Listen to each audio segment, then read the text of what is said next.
começar, pessoal. Hoje parece que está tudo funcionando normalmente, voltou ao normal o sistema, então vamos hoje falar sobre a gente fala sobre dipolo elétrico, né? E agora a gente quer formar um meio isolante com uma coleção de dipolos, né? Ou seja, a gente falou que é um átomo ou molécula neutra ou átomo neutro, né? É uma distribuição de cargas negativas em torno de núcleos positivos e efetivamente pode haver ou não separação de carga. Havendo separação de carga, essa distribuição produz um efeito elétrico, ou seja, você tem dois centros de carga, dois polos, ou seja, um dipolo, e produz um efeito elétrico. Certo? A gente calculou esse efeito. O potencial do dipolo cai com o inverso do quadrado da distância. O campo cai com o inverso do cubo da distância. São coisas que a gente tem que saber como fundamentais, básicas, né? Que nem monopolo, né? Inverso da distância potencial. Para dipolo agora é o inverso do quadrado da distância. Então, qual é o nosso modelo? Da mesma forma que nós fizemos para um conjunto de cargas discretas, depois você começa a colocar muitas cargas juntas e formar um corpo macroscópico, você tem aí uma densidade, né? Você pode imaginar que você tem tantas partículas, tantas cargas, que num volume diferencial do ponto de vista físico, né? Você tem muitas cargas, você tem que ter uma densidade, né? Então, da mesma forma, o meio isolante ele vai formar vários dipolos, né? Você várias coisas neutras, mas que podem ou não ter separação de cargas. Se tiver, ele vai ter momento de dipolo no volume do material. Então, ele vai formar um meio isolante assim, né? Então, é isso que a gente quer fazer, né? Como é que a gente descreve o efeito elétrico de meios isolantes, né?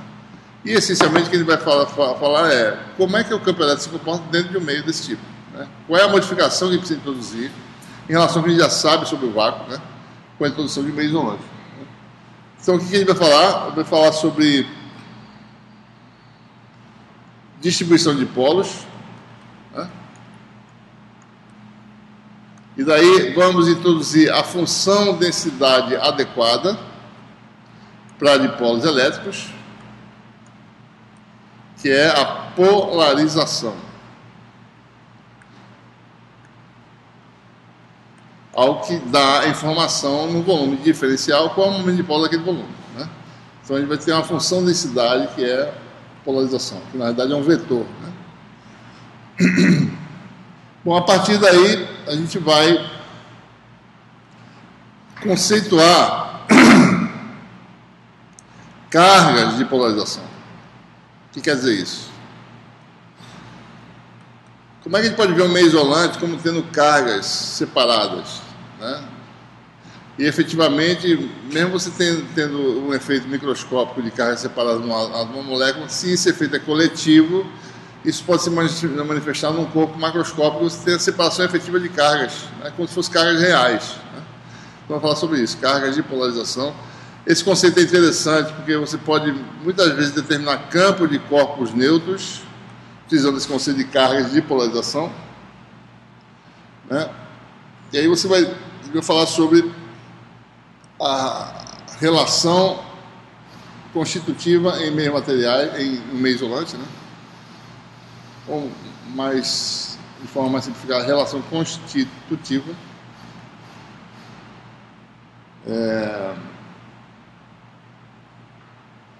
E acho que é mais ou menos isso que a gente vai falar hoje, né?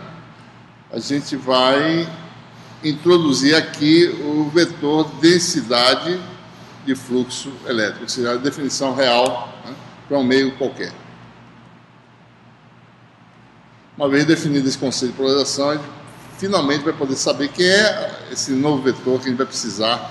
Esse vetor auxiliar que a gente deu uma definição particular no vácuo, né? Mas agora vai ter uma definição mais geral.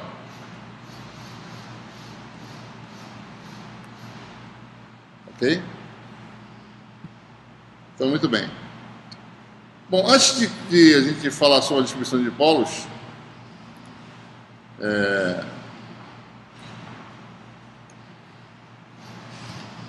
vamos considerar primeiro o efeito elétrico de um dipolo localizado num ponto qualquer do espaço. Então, suponha que você tem um dipolo P. Vamos localizar esse dipolo no vetor posição x', né? A gente vai começar agora a introduzir nossa notação convencional. O dipolo não está mais na origem, está no ponto X', né? O efeito elétrico do dipolo no ponto X. A gente começa o efeito elétrico descrevendo o potencial produzido pelo dipolo no ponto X. Como sempre, a gente está sempre agora assumindo o quê? Regime assintótico. Quer dizer o quê? Que você está falando de dipolos pontiformes.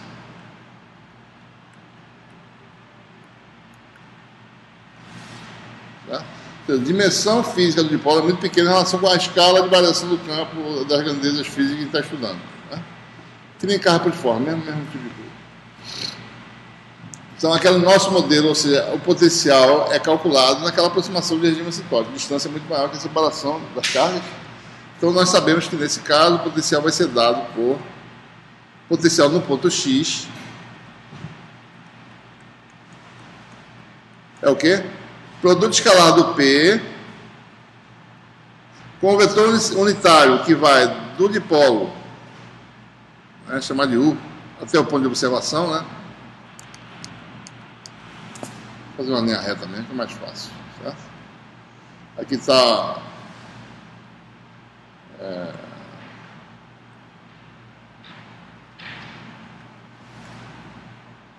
o vetor diferença, é que tem um vetor unitário, né? U, certo? Então, é P escalar esse vetor sobre 4πε0 módulo essa distância ao quadrado, que é módulo de x menos x' ao quadrado. Por sua vez, U é o vetor unitário, que é o vetor diferença sobre módulo.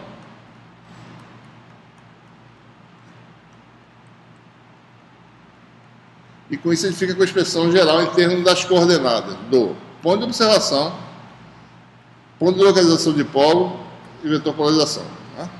Desculpe, e vetor momento de polo. Então você tem potencial no ponto X. Essa expressão agora para o dipolo num ponto que não é a origem mais, né? Essa expressão que a gente usaria. Essas expressões começam a causar alguma confusão, né? Por exemplo, muitos começam a confundir essa expressão com a expressão do campo elétrico de uma distribuição de carga, que aparece um x menos x em cima, só que lá não tem produto escalar, né?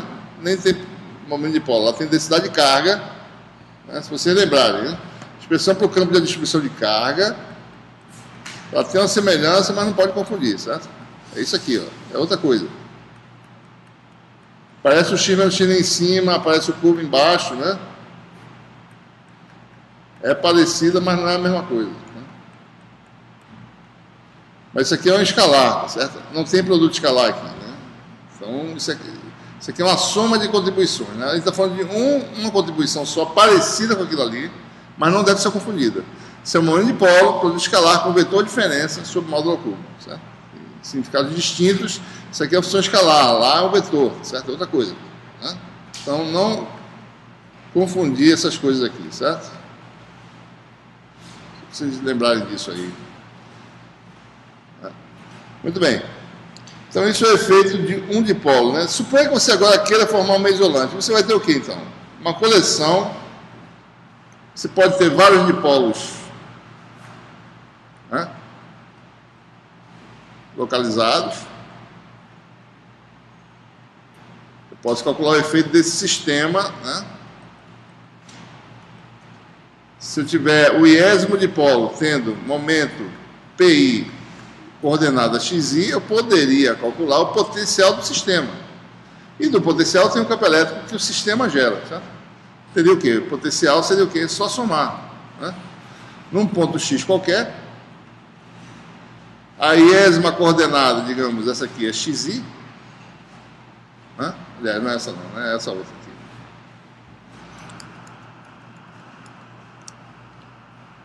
Essa coordenada aqui é XI, né?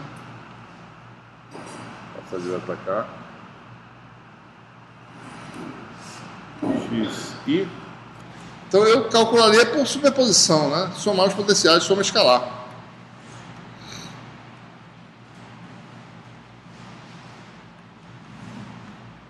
que eu faria? PI, produto escalar com x menos xi sobre 4π0 módulo ao cubo. Tá? Seria a forma de calcular, é só somar. Né? Então, o sistema de polos localizados, de polos pontiformes discretos, é a mesma coisa que carga discreta. Né? Soma dos potenciais das cargas, soma dos potenciais dos dipolos. Né? Com a diferença que aqui o sistema tem carga total nula. Né? Pode ser que isso aqui dê um resultado não nulo. Né? E aí você tem um efeito elétrico, ou seja, uma carga aqui perto vai sentir o efeito, atração, repulsão desse meio neutro. Né? Porque você tem essa contribuição não nula. Bom, e aí eu posso continuar a generalização, começar a empacotar vários dipolos desses, bem próximos, né? E daí eu formo um contínuo, né? Um corpo macroscópico, ou seja, eu estou formando então essencialmente um meio isolante, que nada mais é do que átomos e moléculas separados por vácuo. Né? Então aí eu vou ter agora a contribuição de um elemento de volume, né? Localizado no ponto X',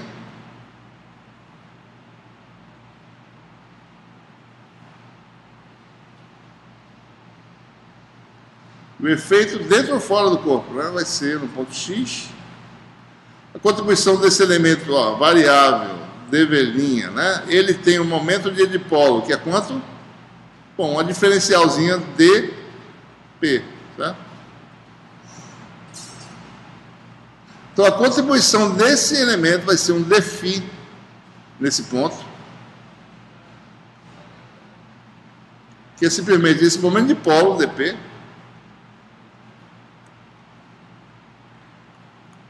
mesma coisa, expressão básica, né? X menos x', 4π módulo ao cubo. Lembre-se que esse ao cubo aqui não quer dizer que a dependência é inversa do cubo da distância, né? Porque aqui tem um módulo, disso aqui vale, cancela com um módulo desse, fica quadrado embaixo, né? Tá? Então, eu poderia calcular o potencial total somando todas as contribuições, ou seja, integrando no volume V. Tá? Bom, não é muito conveniente usar P como variável de integração, né? A ideia de definir a função de densidade é mapear a variável de integração dP numa nova variável que é o elemento de volume. Como é que a gente faz isso? A gente define uma função de densidade, né? Então a gente define uma nova função que é a razão para um dado dV', o momento de polo é dP. Então vamos chamar essa razão, que é um vetor, né? dP dividido por dV é um vetor, certo? Que dá, né, esse vetor chamado de P maiúsculo, por definição, né, ou seja, P no ponto qual? No ponto X', por definição, é a razão dP dV'. Isso pode variar, né, de ponto a ponto no material. Sabe? Aí isso a gente dá o nome de vetor polarização.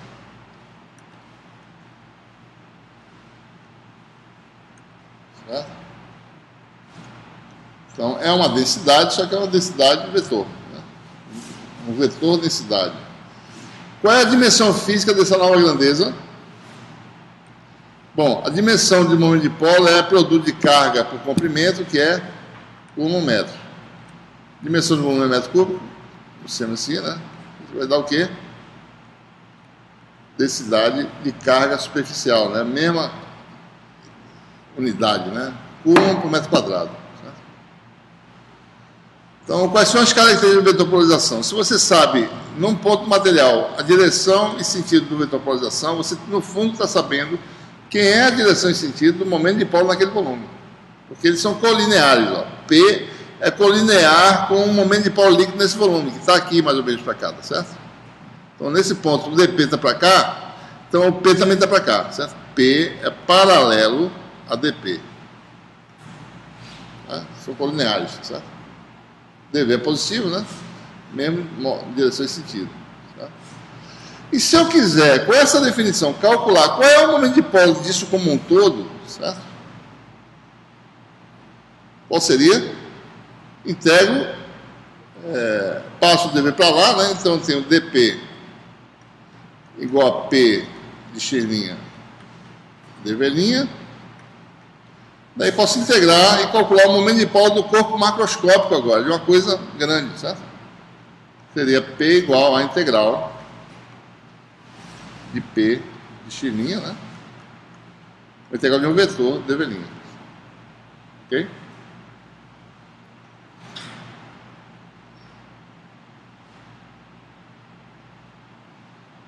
Uma dúvida aí?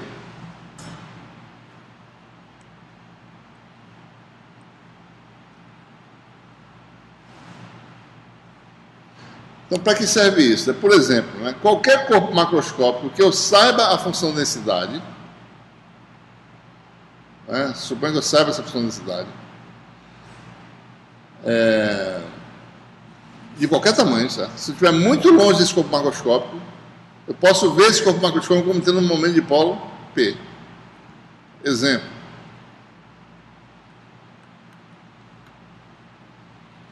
Suponha que você tenha uma esfera isolante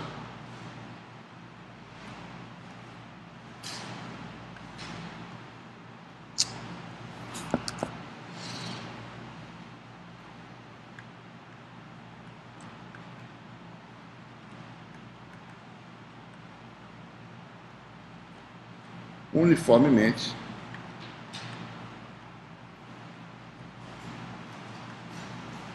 polarizado.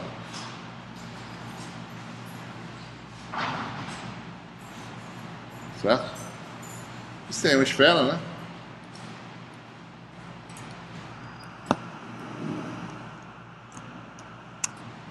De raio A, assim.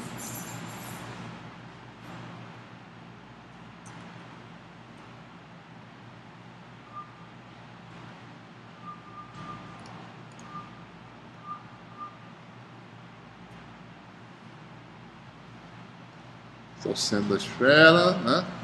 Suponha que, vamos definir um eixo Z aqui, certo? Bota o eixo Z para cima, como sempre.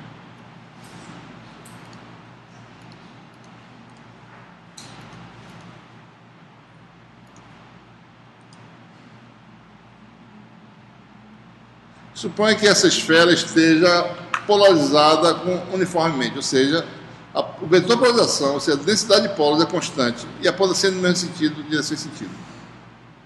Digamos que seja para cima essa direção e sentido, certo?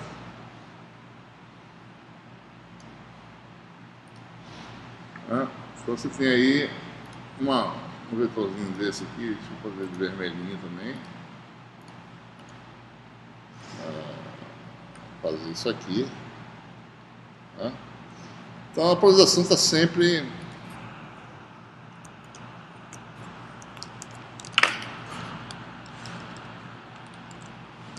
fazendo isso, certo? Para cima, uniformemente, em todos os pontos do material.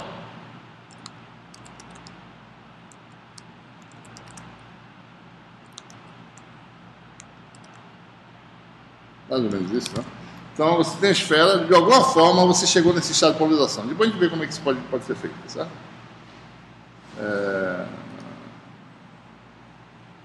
Talvez eu possa fazer isso aqui, né? Só escolher esse rapaz aqui, fazer algo assim. Aumentar um pouco aqui. Um pouco aqui. Certo, vai. Mais ou menos isso aí. Ok. Temos aí. Bom, isso permeia todo o material, ele está polarizado com polarização constante, para cima, constante, né?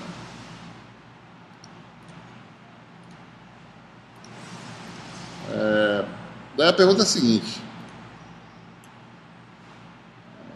P é constante, digamos que ele seja uma constante na direção Z. Certo? Bom, eu não sei calcular nada ainda, né? Nem campo, nem direito, usando polarização. Mas eu posso dizer o seguinte. Qual é o momento dipolo dessa esfera? Bom, o momento dipolo vai ser integral de P dV, né? Com uma polarização constante, isso aqui vai dar P integral de volume da esfera, que dá o volume da esfera. Então, o momento de polo é P0, ou melhor, né? 4/3 de πa3 vezes P, certo? Que é esse valor aqui, P0 a Z. Né? Esse é o momento de polo. Certo? Coulomb vezes metro, né? Metro cúbico, Coulomb metro quadrado, Coulomb vezes metro. Deixa eu perguntar para vocês, qual é o potencial elétrico muito longe da esfera? Vocês vão analisar de que forma esse problema? A gente olhar a esfera como sendo muito longe da esfera, ela se transforma o quê? Nesse dipolo pontiforme. Certo? Então, muito longe da esfera, há uma distância R.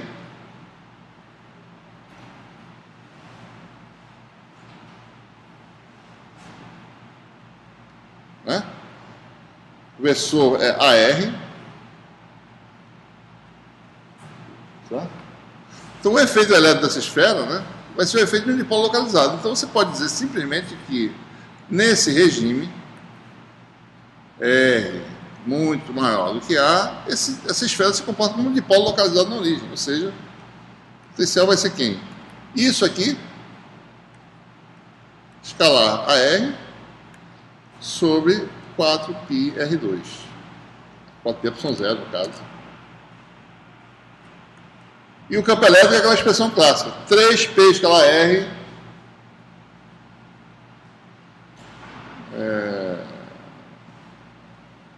3P escalar R vezes AR, né?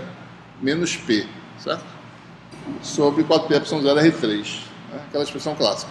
Você calculou, mesmo não sabendo os detalhes próximos, mas longe da esfera, você está localizado com esse comportamento. E você pode botar aqui em termos da polarização. Então você tem um efeito da polarização aparecendo, certo? Se eu colocar essa expressão aqui, você tem o quê? 4/3 de π3, 4π cancela, vai ficar P escalar AR, você tem uma 3 aqui, sobre 3ε0 R2.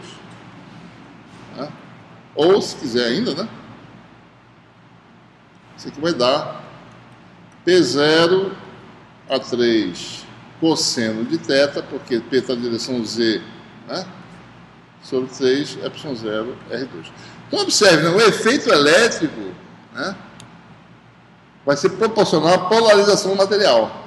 Se a polarização é forte, o efeito elétrico é forte. O campo elétrico vai ser forte. Uma esfera fortemente polarizada, certo? A gente vai ver o significado disso já já, produz um efeito elétrico mais forte. Tá? Mesmo sendo neutra, carga total igual a zero. O material isolante não conduz eletricidade, mas ele produz efeito elétrico. Tá? Muito bem. Então, voltando à nossa história, né? Aqui está o potencial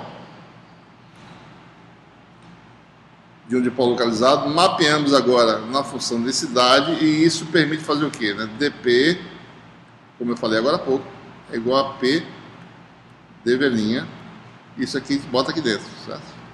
Você tem aí o cálculo do efeito elétrico, agora mapeado em função da densidade. Dφ é dV', né? P. Eu vou tirar o argumento aqui para não sobrecarregar muito, mas lembre-se que P é função das coordenadas no volume do material, né? X menos x'.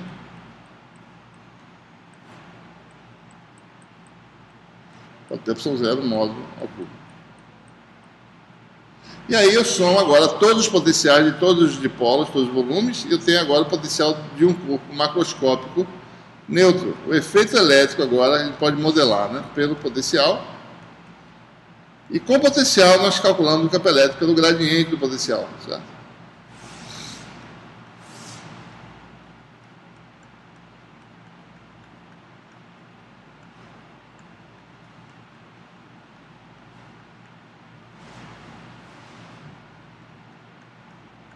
Então, por isso que eu estou falando, não confunda essa expressão aqui com aquela do campo elétrico que eu acabei de falar, né? Aqui, né? Campo elétrico tem uma coisa parecida, né? Mas não é a mesma coisa, é outra coisa, sabe? Isso aqui é um vetor, né? Tem o x menos x' aqui, tem o módulo ao cubo embaixo. Isso aqui é carga de monopolo, densidade de monopolo, de carga, né? carga convencional, aqui você tem uma coisa que é dipolar, ou seja, polarização, né? E aqui é um produto escalar, né? Não podemos esquecer esse pontinho aqui, certo? De repente esquecer e virar um vetor aqui de repente, né? Então a gente pode agora calcular o efeito elétrico de qualquer distribuição de polos, ou seja, de qualquer corpo macroscópico, usando essa expressão, e com ela, o que eu tenho? Eu tenho agora o efeito elétrico, é igual a menos gradiente de φ. Com o campo elétrico, calcular força sobre qualquer carga que estiver por perto, né? Ela vai sofrer o efeito desse campo, multiplica pela carga, ela sabe qual é, ela tem um efeito elétrico do material isolante. Vou fazer um exemplo aí, certo?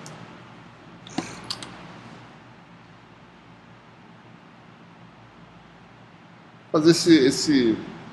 A gente falou que da esfera, ele não vai calcular nada ainda, né? Vai depois calcular.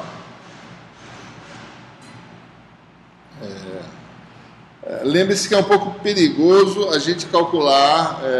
Tem certas situações em que a gente pode calcular potencial num subdomínio, mas não em todo o espaço, né? Às vezes a conta é difícil, certo? Por exemplo, potencial... Por exemplo, até para essa esfera, eu posso calcular com essa expressão, essa esfera que eu acabei de falar, o potencial no eixo Z da esfera, certo? Mas isso não me permite calcular direito o campo elétrico, certo? Complicado. Né? Porque sabendo o potencial num subdomínio, não quer dizer que você saiba o campo elétrico naquele subdomínio. Você tem que saber o potencial em torno daquele ponto, daquela eixo, para saber o campo elétrico, certo? Se você sabe direito quais as componentes, né, se só tem uma componente do campo elétrico, você talvez possa fazer isso. Então, a gente tem que tomar cuidado quando usar potencial para calcular o campo elétrico, porque pode ser que você não saiba o potencial em torno do ponto considerado. Daí você não poderia rigorosamente calcular direito o campo elétrico. Muita gente errou na prova isso, né? Tem uma questão na prova, calcular potencial e campo elétrico. Potencial não fornecia diretamente, né? A expressão do potencial que era no eixo Z não fornecia diretamente o campo no eixo Z, porque tinha mais de uma componente. E o potencial não estava dando aquela informação, porque você só sabia o potencial no eixo Z, certo?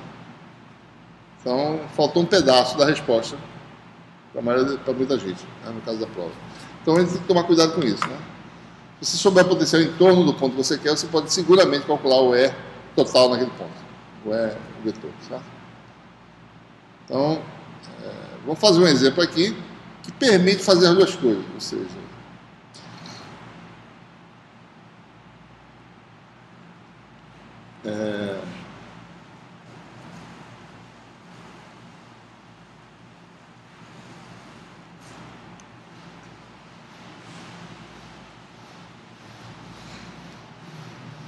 fazer um exemplo, certo?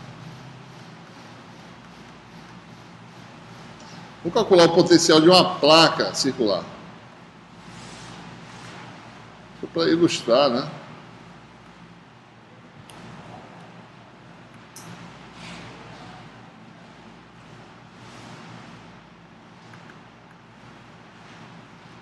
Uniformemente polarizada.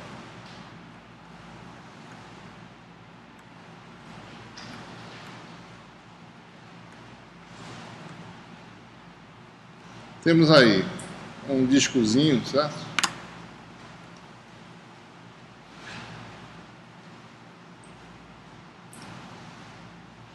Dá para baixo um pouquinho aqui. Tem uma certa espessura. Mais ou menos aí. Né? Cobrir com uma certa cor aqui para azul, talvez.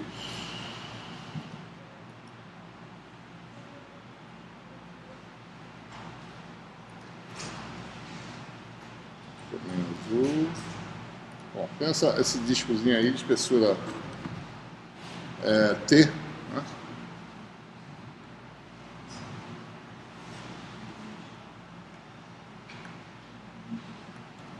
Então é bem delgado, certo? Espessura aqui pequenininha, espessura T, né? Mais ou menos o centro, raio A, né? Vamos admitir que esse disco está polarizado uniformemente, ou seja, ele está polarizado, polarização constante, é um vetor fixo, né? Que aponta sempre na mesma direção. Vou mostrar aqui de forma exagerada, a polarização está cada pontozinho, né? Dentro do disco, eu estou mostrando só do lado de fora, né? Eu não sobrecarregar demais. Mas em todos os pontos a polarização está para cima, certo? Quer dizer que os dipolos estão todos orientados em paralelo, isso quer dizer. Né? A polarização é a mesma coisa em cada ponto, localmente, é a direção, o sentido do movimento dipolo. É como se você tivesse conseguido, digamos, né? A gente não sabe que o dipolo se orienta na direção do campo, né? Suponha que eu pego esse material, ele é polarizável, aplico um campo nele numa direção, todos os dipolos se orientam e tem interação interna entre eles, que a gente falou na aula passada. Então, de alguma forma, essa interação mantém esses dipolos paralelos. Né? Esse é o caso de um material que tem essa característica, é chamado de um ferro elétrico. Material ferro elétrico. Né?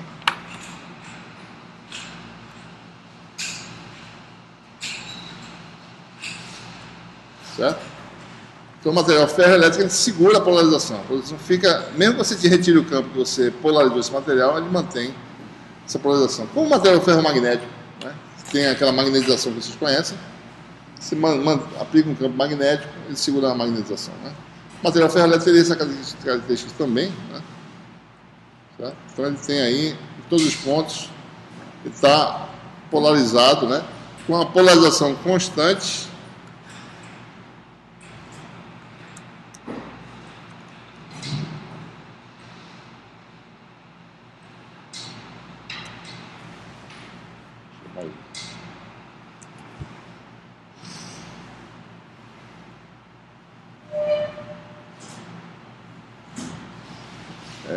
P, de novo, né?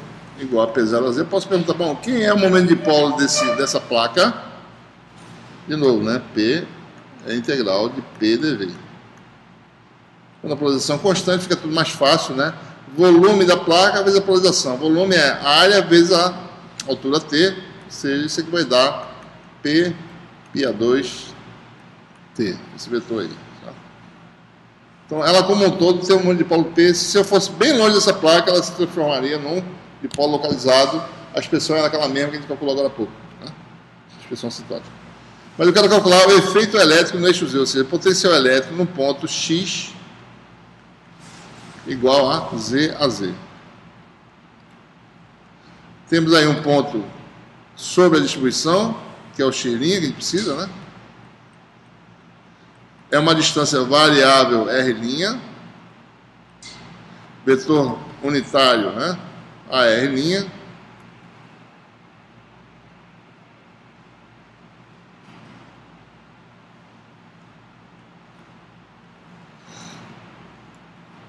Então, a gente está definindo os elementos que a gente precisa para calcular a integral. A pessoa está lá embaixo, né? Deixa eu lá. O que ele precisa? Caracterizar um elemento, polarização do material, outro elemento, a posição que você quer calcular o efeito, terceiro elemento, posição do elemento de volume, né? E caracterizar o elemento de volume diferencial da V'. São 4 coisas para você saber calcular o potencial.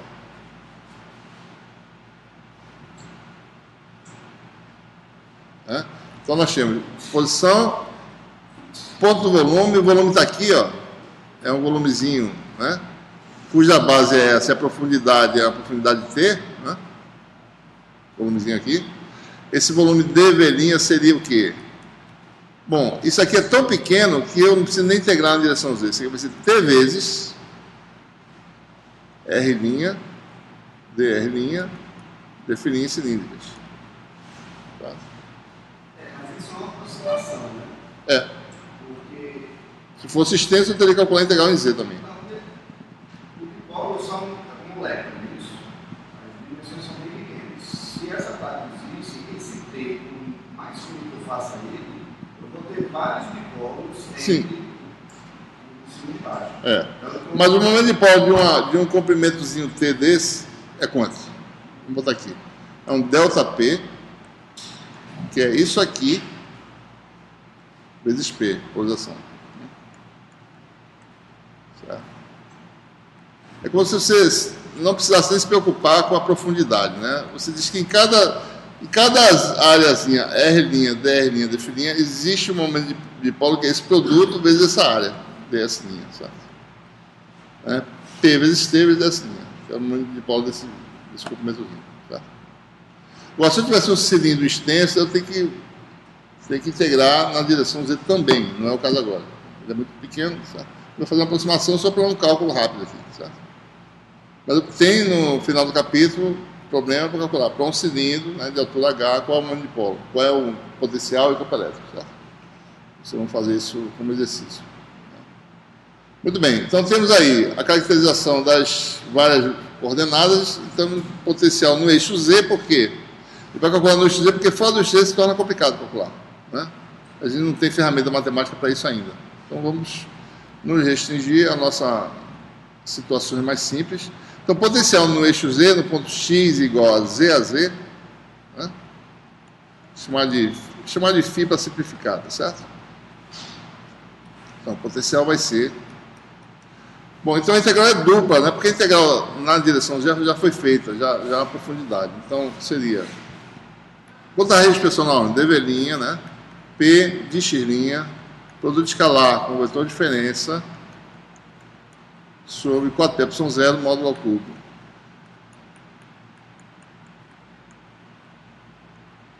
Né? E substituindo, né? P é constante, né? Dv' eu acabei de fazer, deveria ter um T que sai, né? Esse 4πε0 sai também. Integral dupla, né? Em φ e em R. R varia de 0 a A, R', dR'. Φ varia de 0 a 2π.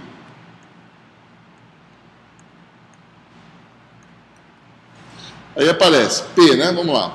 P0 a Z. Produto escalar X menos X'. Z a Z menos R' a R'. Sobre módulo disso a terceira potência. Vetores aqui são ortogonais, né? Esse e esse. Vai dar R' ao quadrado mais Z ao quadrado elevado ao meio elevado ao cubo, ou seja, 3 meios. Tá?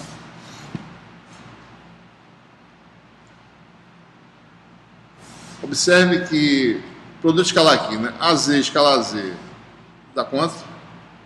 Dá 1, né? E AZ escalar R' dá 0. P0 sai. Você fica então com duas integrais, uma integral em φ, vou colocar aqui, P0 T integral de 0 a A. Vou deixar ainda a integral aqui só para ficar claro. Né? Tem um Z que aparece aqui, né? Esse Z é constante, não depende da variável de integração, então ele sai também. Certo? Então ficou aqui D'F'.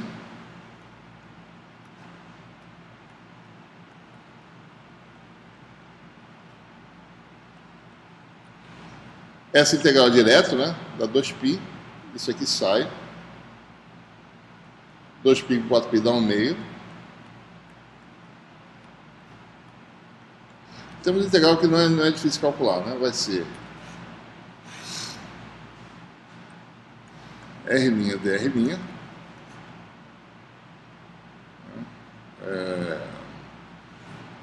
sobre R2 mais E2.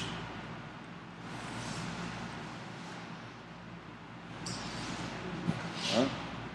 Então chama isso aqui de U.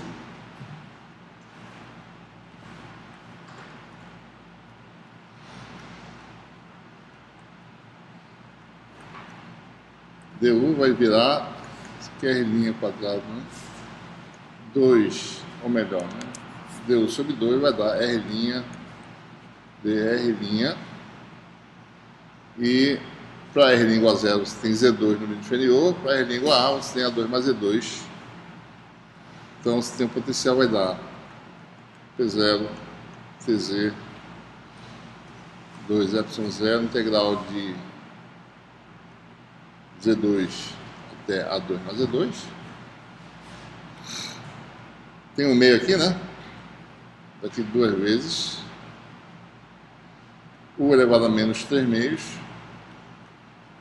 DU. Que dá menos 3 meios mais 1 dá menos 1 meio. Então vai dar menos 2 sobre raiz de U. Ou seja, menos 2, U elevado a menos 1 meio, do menor para o maior, ou invertendo aqui, bota mais, do maior para o menor. De Z2 mais A2 até Z2. Mais uma vez, raiz de Z2, né? Que é módulo de Z.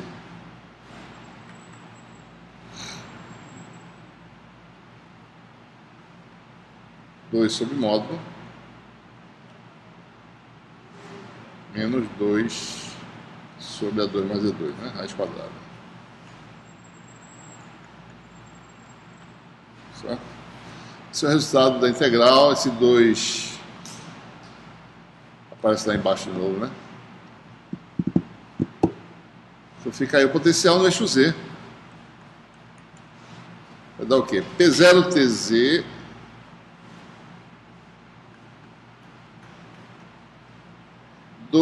com 4 dá 2. Cancela, aliás, sobre 2 é epsilon 0. 1 sobre módulo, né? Menos 1 sobre raiz de A2 mais Z2. Certo?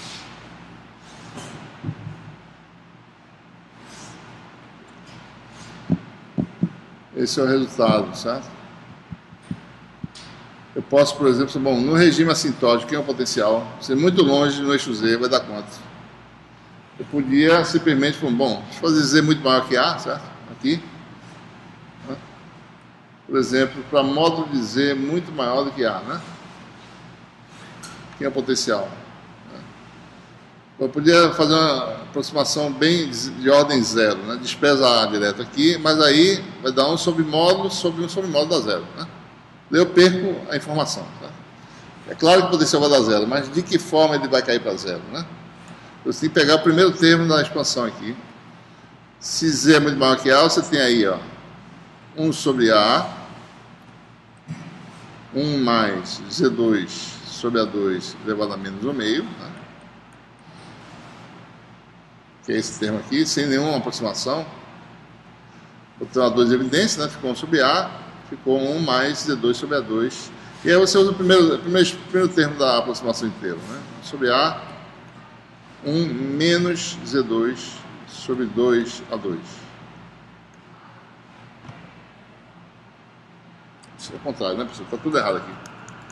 Quem é maior aqui é Z, não é A, né? Então não é 1 sobre A, não. É 1 sobre... Deixa eu apagar tudinho aqui. Bota em evidência quem? O grande, que é o Z. Vai ficar 1 sobre Z2 raiz, vai ficar 1 sobre módulo de Z. Vai ficar 1 mais A2 sobre Z2. Menos 1 meio. Daí você faz a aproximação, né? 1 menos metade disso. Daí você tem um efeito, né? 1 menos A2 sobre 2Z2. Daí se você jogar lá, o que vai ter, né? Esse 1 sobre Z aqui cancela com isso.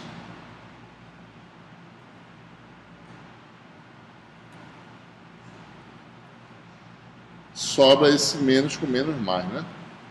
Você tem um efeito a longas distâncias. Φ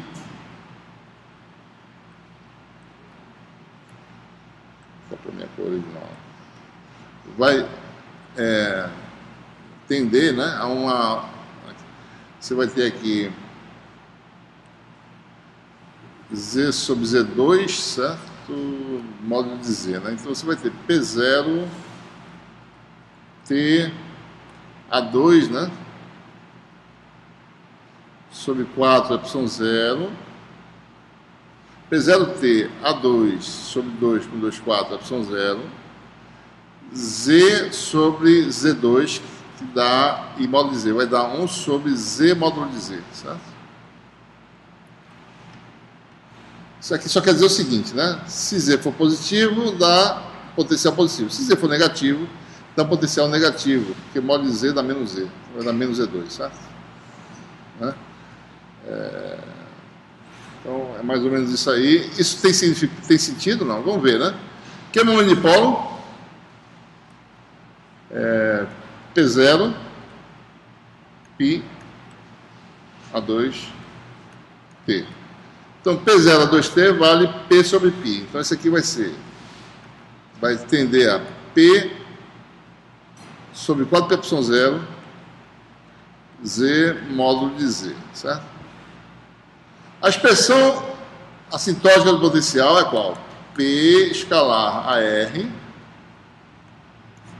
4πε0, R2, certo? Se Z for maior que zero, no eixo Z, né? Então, ou seja, se Z for positivo, Z maior que zero, então R vale módulo de Z. Né? O AR, né, no eixo Z vale, se você quiser, AR vale Z sobre módulo de Z a Z, certo? Né? Se Z for positivo, AR igual a Z. Se Z for negativo, AR igual a menos a Z. Né? Então, isso aqui é... Então, se eu fizer tudo no eixo Z, isso aqui vai dar o quê, né? P é igual a P a Z, né? Então, isso aqui vai dar P escalar AR, que é Z sobre módulo de Z, a Z escalar Z dá 1, vai dar Z sobre módulo de Z, 4πε0, módulo de Z ao quadrado, ou Z ao quadrado, se quiser, né? Isso aqui vai dar o quê? P sobre 4πε0, Z módulo de Z, que é o resultado que a gente obteve aqui. Ou seja, isso, de fato, é a expressão assintótica potencial no eixo Z, como deveria ser. Ou seja, nossas contas estão razoavelmente certas, né? Ou seja, no regime assintótico, o potencial dá isso aí. Certo? Né? E o potencial em geral no eixo Z daria essa expressão. Agora, perto ou longe do dipolo, dá essa expressão aqui. Está aqui, que eu não coloquei ainda, né? Cadê a expressão? Eu não botei a expressão, não foi? Acabei não fazendo a expressão potencial que está aqui, né? Vou botar aqui a expressão do lado. A expressão geral seria essa aqui, ó. Isso aqui permanece, né? Fica P0TZ sobre 2ε0.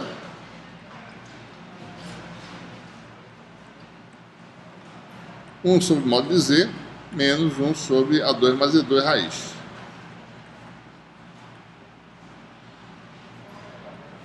E daí você pode calcular o campo elétrico, certo? É igual a menos gradient de fio. Olha, observe, né? Eu posso calcular a componente Z do campo elétrico só, certo? Que eu sei que o potencial aqui, eu estou vendo só o potencial no eixo Z, e eu estou vendo que ele depende de Z. Tá? Então, EZ apenas é menos AZ dφ dz. Né? Derivada parcial em relação a Z. Né? Então, seria, no caso, derivada total aqui, dφ dz. Eu não posso afirmar que tem outras componentes ou não agora, certo? Sem fazer análise de simetria. Vou fazer que o componente Z vale isso, certo? Então, se eu calcular essa derivada, você teria aí a expressão para a componente Z do campo elétrico. Deixa para vocês fazerem essas contas, né?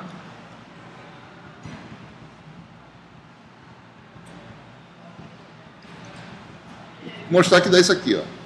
Campo elétrico no eixo Z vale P sobre 2πε0. Esse aqui é muito menor que A. Deixa eu botar o... não tem aqui não, tem expressão em geral, né? Deixa eu ver. Eixo Z.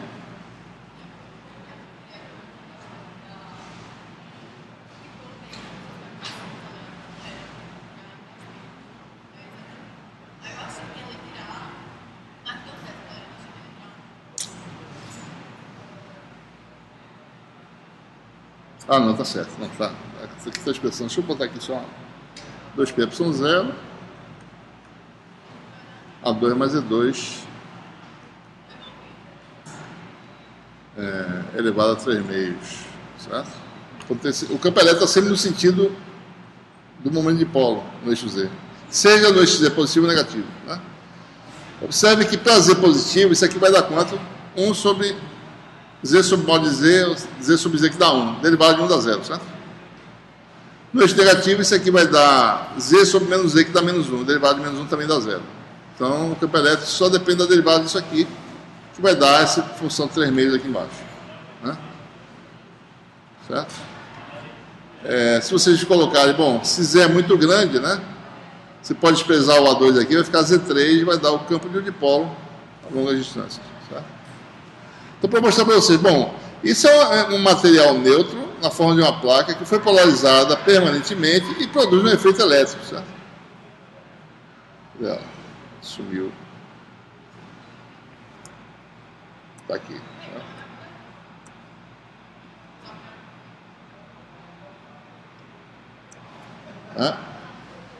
A material neutro, né, polarizado, de polos alinhados, produz um efeito elétrico. Se eu colocar uma carga aqui nesse ponto, ela sofre uma força elétrica.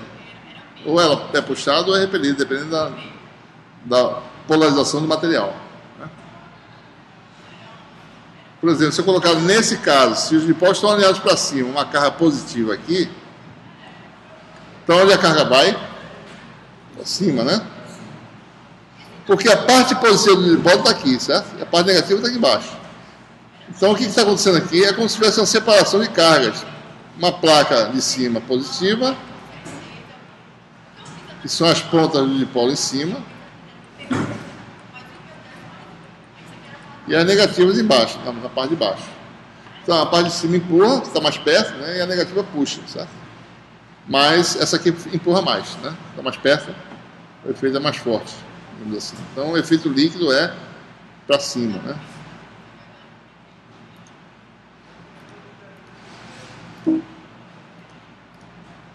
O efeito líquido na carga positiva seria esse aqui. Repulsão. Então é isso que motiva a gente falar sobre esse conceito de cargas de polarização. Então é como se o resíduo dos dipolos sobrasse na superfície, né? Tem um resíduo sobrando lá de cima, resíduo positivo, e um resíduo negativo embaixo. É como se esse disco fosse na realidade duas superfícies de carga, né? Tudo se passa como se os dipolos tivessem deixado um resíduo de cargas positivas na tampa de cima e um resíduo de cargas negativas na tampa de baixo.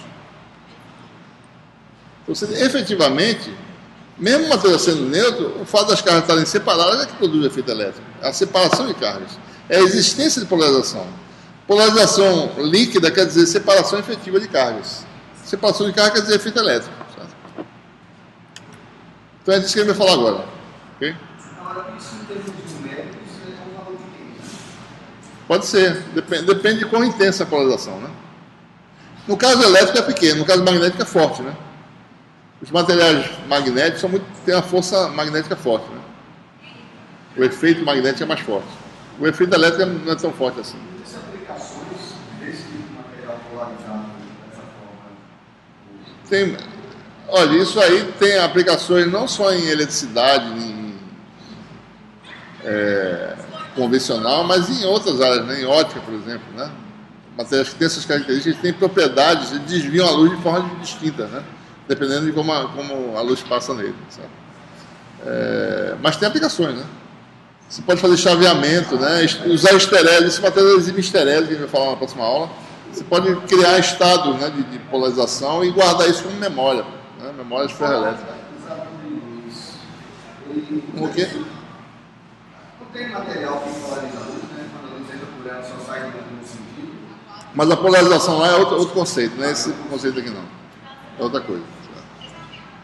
Mas a característica de polarização é inerente a esse estado de polarização. Mas a polarização que a gente chama lá é outra coisa que não tem a ver com essa polarização aqui. Tá? Muito bem.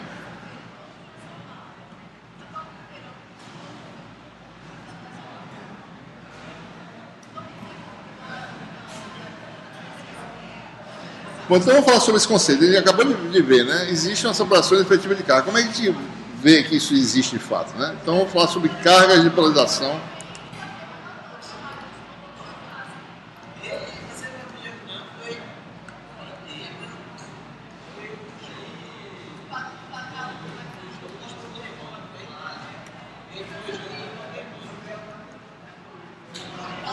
Então nós acabamos de ver, né? Deixa eu falar, a pessoa para de falar.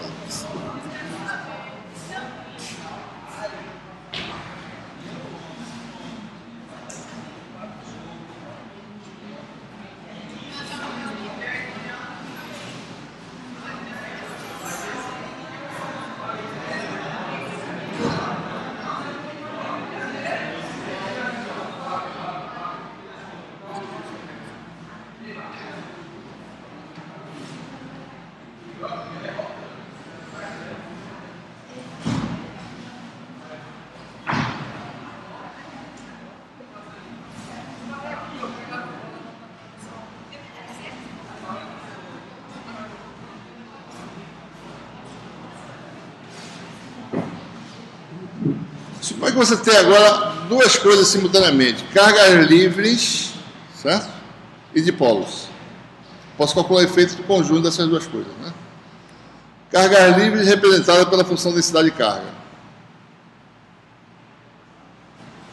Certo?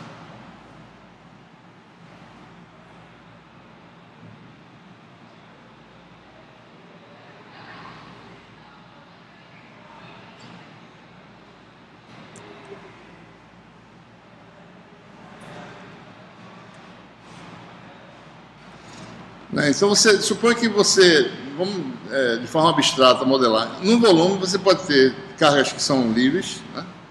Por exemplo, num condutor você injeta carga, né? Num gás você ioniza o gás, você tem carga separada, íons de um lado, elétrons do outro, elétrons de vez em quando se encontram com íons, reagem, né? E formam novamente um átomo neutro, certo? Ou estão ionizados, você tem cargas livres, né? Carga livre quer dizer o quê? Se eu aplicar um campo elétrico, essa carga vai sair do lugar, certo? Vai ser acelerada, né? Bom, isso é uma coisa. Então, essas cargas ele representa pela função densidade de cargas livres, certo? Vou ter CL agora para lembrar isso. Ele está associando o ρL só às cargas que estão isoladas livres, né? Se, por exemplo, tiver um dipolo elétrico no espaço, certo? Se eu aplicar um campo elétrico, essa carga não vai sair do lugar, certo? Não se mexe, porque a carga total é zero, né? Esse sistema é um sistema fechado, isolado, rígido. Você tenta empurrar uma carga e tenta puxar outra. O que você vai causar é separação de carga, mas movimento você não vai causar, certo? Você pode causar movimento de rotação, certo? Rodar, mas não sair do lugar. Translação você não consegue. Então, um dipolo você não consegue mover com o campo elétrico, mas carga livre sim. Então, existe uma diferença fundamental entre esse tipo de carga. Então, a esse tipo de carga a gente chama de carga livre, né? Por razões óbvias, são livres de se mover, certo? Cargas livres. Isso aqui a gente pode chamar de carga do quê? Ligadas.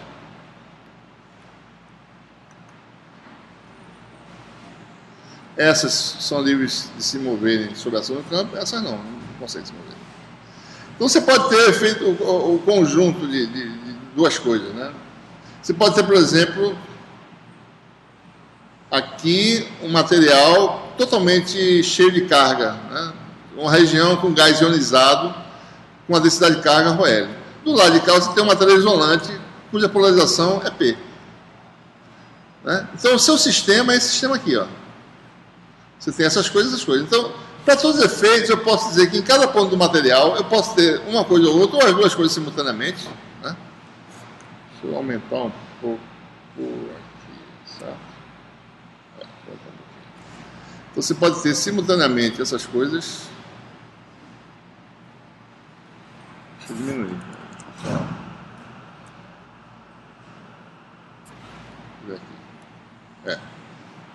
Você pode ter um corpo macroscópico no volume V.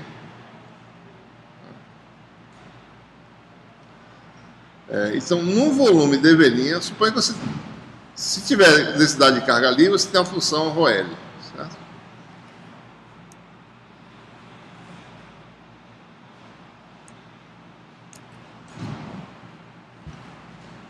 tiver polarização, você tem a polarização P. Então, se esse volume está no ponto X', o efeito elétrico no ponto X vai ser calculado com uma soma dos dois efeitos. O potencial elétrico vai ser quem? O potencial dessa contribuição de cargas livres, né? Seria aquela integral que já conhecemos, ou L de X', né?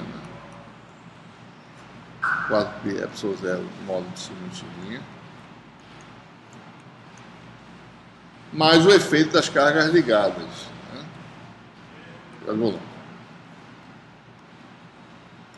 Que é aquela expressão do potencial de um de dipólaros, que é produto escalar do P, do estado de polarização,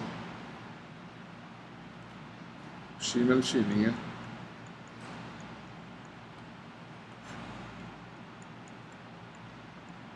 X menos X' ao cubo, né? Certo? Então, conceitualmente, é mais fácil separar as coisas, né? Carga livre tem uma característica. Então, eu coloco a contribuição das cargas livres aqui. E cargas ligadas estão aqui. Tá? Eu podia não fazer isso e ficar sempre dizendo, bom, a densidade errou, e pego todas as cargas possíveis, calculo a densidade e somo todos os efeitos. Podia fazer isso. Dá mais trabalho, é mais trabalhoso. Separando assim, conceitualmente, fica mais fácil. Eu consigo entender melhor, certo? Essas cargas eu mexo no circuito elétrico, por exemplo. Eu injeto de um lado no condutor e pego do outro. Certo? Então são cargas que a gente tem a sensibilidade de saber o que quer dizer, né? Essas aqui são dipolos, certo? Né? Tem outra característica. Aqui não tem condução elétrica, não existe esse fenômeno de carga se movendo, certo? Então, conceitualmente, é mais fácil separar, né, as componentes, certo? Carga livre tem essa contribuição, carga ligada, a polarização tem essa contribuição. O que a gente vai fazer aqui é manipular essas expressões e mostrar que tem um significado, certo? Aquela coisa de carga residual que eu falei vai aparecer aqui agora. Né? Eu vou tornar essa expressão semelhante a essa. A única diferença aqui, básica, se você olhar para essas duas expressões, é que tem um módulo e aqui tem um módulo a cubo. Né? Então, vocês lembram aquela famosa relação, né? Que isso aqui pode ser calculado como quem? Menos nabla da função inversa. Comentamos isso algumas vezes já, né? Provamos já isso. Essa é uma possibilidade. A outra é onde nabla atua só sobre x. X' seria uma constante nessa diferenciação. Ou, alternativamente, pode escrever menos nabla linha. Aliás, desculpe. Mais, né? Ou, alternativamente, isso aqui pode ser como nabla linha da função inversa. Tá?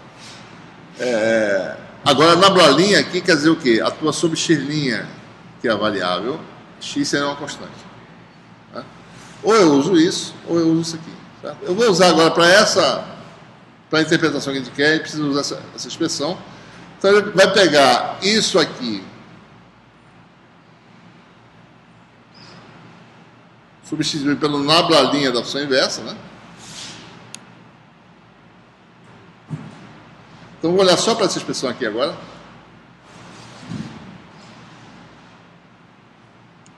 Você tem aquela integral, ela vai dar, né?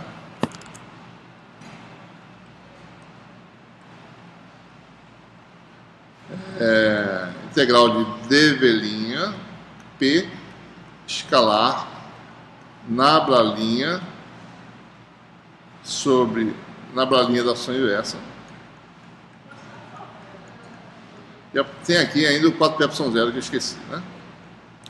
Isso aqui daria o quê? X menos x' sobre módulo ao cubo. Lembre-se que P depende de quem? Da variável x', certo? Isso aqui eu tenho uma regra da cadeia, né? Gradiente, aliás, divergente de FA, F divergente de A, mais A produto escalar com gradiente de F, né? Usa F como sendo a função inversa e A como sendo o vetor P, certo? Então fica assim, nabla linha, né? A operação é linha aqui, certo? P sobre módulo é igual a divergente de P. P varia com x', certo? Então é derivada de P, aquela derivada que a gente conhece. Vezes f sobre x menos x', mais P escalar gradiente da função inversa. Bom, na realidade, esse segundo termo aqui é o que nós temos aqui, né? P escalar gradiente está aqui, certo? Então, isso pode ser escrito como essa diferença. Isso aqui, menos isso.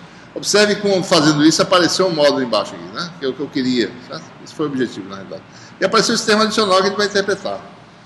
Mas, se eu substituo isso aqui por essa diferença, jogo nessa integral e recombino, né, com isso aqui, eu vou ficar com essa expressão, eu vou até, para não perder muito tempo, já recombinar integral de volume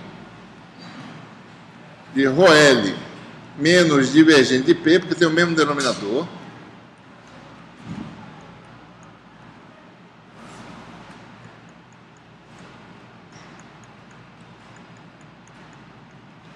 mais um termo que é esse divergente total aqui, eu posso escrever assim, dv' divergente de P sobre 4π0 módulo de x menos x'. Será que eu pegar 4π0 e jogar aqui dentro, não tem nenhum problema, né? Sem problema algum. Isso aqui, pelo teorema de Gauss, né, se a superfície externa do meu corpo material é sigma, se o elemento de área tem uma normal n, né, e a área d é ds', né, então se eu olhar para isso aqui, teorema de Gauss direto, integral de volume do divergente de qualquer coisa, de um vetor, vai dar o fluxo desse vetor aqui,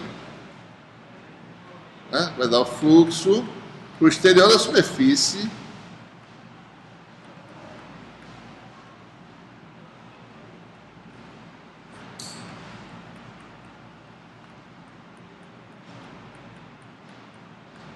esse é o resultado que a gente obtém. Né? O que isso quer dizer? Vamos ver agora. Termo de volume é dv' ρL menos divergente de P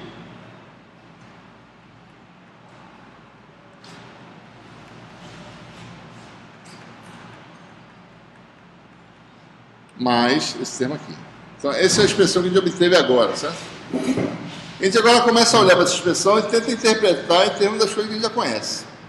Ora, isso aqui que aparece aqui, né, se você olhar, como aqui tem módulo, isso aqui é como se fosse uma contribuição de uma densidade de carga volumétrica efetiva, certo? Dada por esse parênteses aqui. ρdV da carga, certo? Quando não tinha polarização, isso aqui não existia, certo? Era só isso. Com a polarização do material, existe um incremento, existe um novo termo, que é esse aqui, e é como se o seu material tivesse uma densidade de carga volumétrica efetiva, que é simplesmente quem? O termo de cargas livres, mais um termo, que é esse termo aqui, que eu vou chamar de ρB, certo? B de bound, em inglês, ligado, certo? E ρB, por definição, seria menos divergente de P. É como se, tudo se passa como se no volume a densidade de carga efetiva fosse uma densidade de carga efetiva, que não é só a densidade de carga livre. É ela mais um incrementozinho ρB. O ρB é dado por divergente de P. Se existir, vai ter esse incremento. Se o divergente for zero, o incremento não existe. Certo? O que mais? Bom, o que é isso aqui? Isso aqui é um termo de superfície. Isso aqui é coulomb por metro quadrado vezes metro quadrado, certo? Né? Isso aqui tem dimensão de carga sobre distância. Isso aqui é como se fosse uma densidade de carga de superfície, certo? É como se tivesse na superfície uma densidade de carga efetiva dada por esse termo aqui, certo? Se existisse carga livre de superfície, eu teria que adicionar aqui mais um termo, densidade superficial de carga livre, que eu não coloquei no modelo, certo? Eu teria que adicionar, né? Mas o que eu quero dizer é o seguinte, a polarização me dá uma contribuição volumétrica adicional, que efetivamente pode ser vista como um aumento da densidade volumétrica de carga por essa quantidade, e uma contribuição residual na superfície, dada por esse termo aqui, que eu vou chamar de ρB de superfície, né? Que é o produto escalar de P na direção normal para fora da região, né? Isso aqui chama densidade de carga ligada.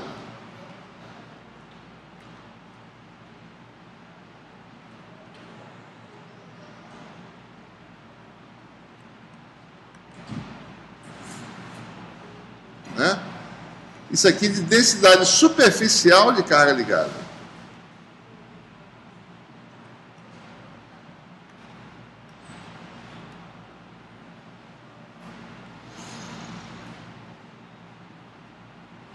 Então a gente pode, às vezes se torna difícil falar em polarização e calcular coisa com polarização.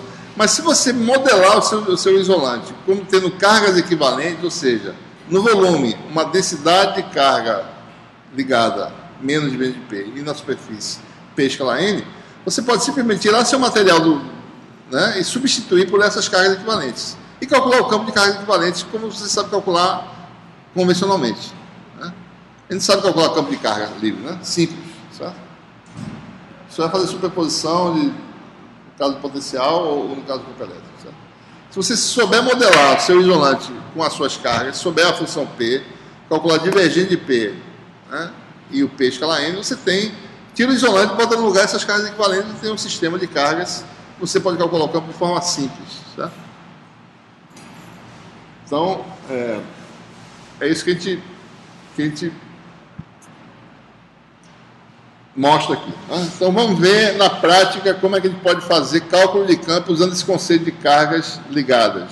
Certo? Então veja bem, essa expressão a gente vai ainda usar mais, né? Vai prosseguir. Então veja, para todos os efeitos, da forma que eu manipulei as expressões, polarização do material dá uma contribuição efetiva, né? De um aumento, né? De ρB na densidade de volume de carga e de um aumento, no caso, né? Do que existir já lá na superfície de P escalar N de densidade superficial de carga ligada. Né? Então vamos ver na prática como isso se dá. Certo? Exemplo. Né?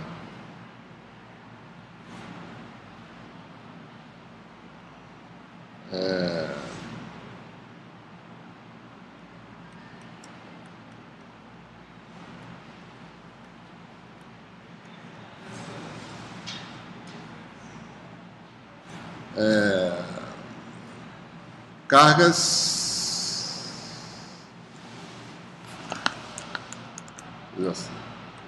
densidades, né, de cargas ligadas, que são essas novas coisas que ele falou, para a placa polarizada. A gente acabou de fazer, né? E vamos agora tentar verificar aqui isso.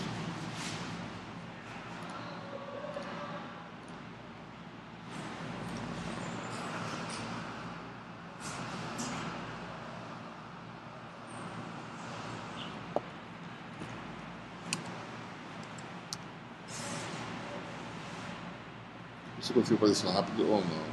Ok.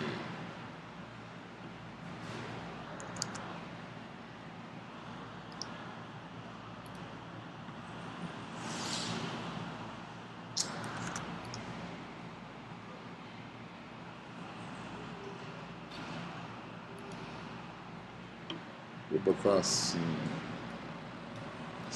mais ou menos, talvez. Vai fazer para mim aqui, eu acho, né?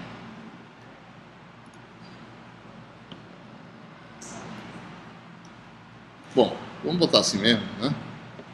Só queria fazer a superfície lateral azul, né? Talvez eu possa fazer isso, mais ou menos isso aí, certo? Temos aí nossa placa um pouco exagerada, né? Eu posso diminuir um pouquinho aqui, fazer um pouco menor aqui. Assim.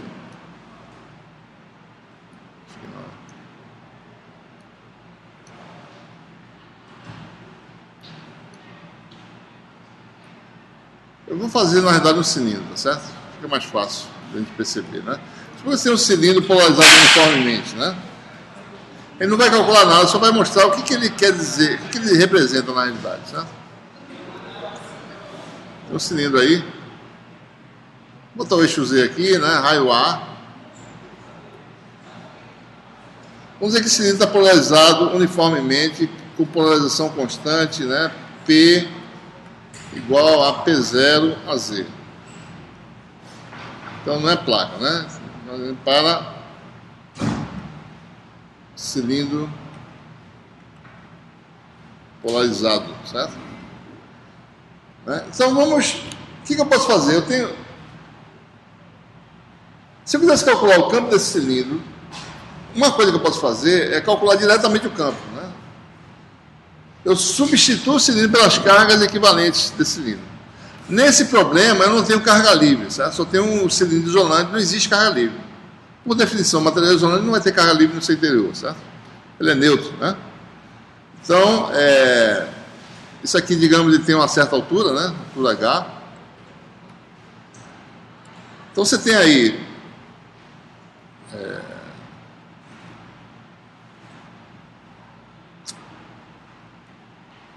No volume, você tem a densidade de carga ligada, que é quanto? Menos divergente de P. Bom, se P é constante, isso aqui dá quanto? Divergente de P dá quanto? P constante, derivada de P igual a zero, certo? Zero, certo? Não tem carga de volume ligada. Não tem densidade volumétrica de carga ligada. Nesse caso específico. Então você tem que ver agora na superfície fronteira do volume, ou seja, nas tampas de cima e de baixo, na superfície lateral, certo? Vou aumentar aqui um pouquinho.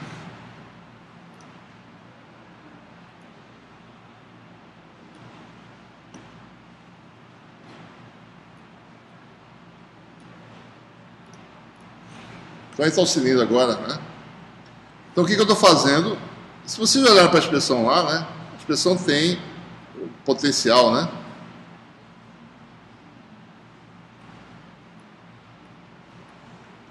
Nesse problema, tá certo? Deixa eu mudar a cor aqui. O potencial, nesse caso específico, não tem carga livre, né? Então isso aqui vai dar o quê? Integral de volume de ρB dV', 4P epsilon 0, módulo de x menos x', mais integral de superfície do material, né? ρBS ds' sobre 4P epsilon 0, módulo de x menos x'. Oi.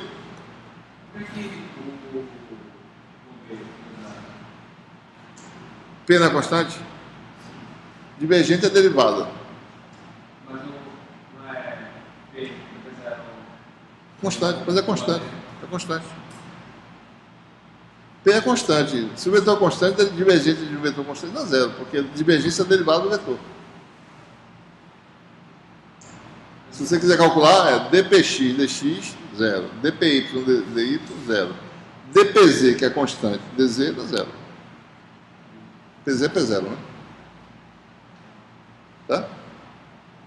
Então, pessoal, nesse exemplo aqui, né, o potencial é dado por isso. Se eu quiser calcular o campo, eu calculo direto. Observe que essa expressão, só para a gente perceber bem, certo?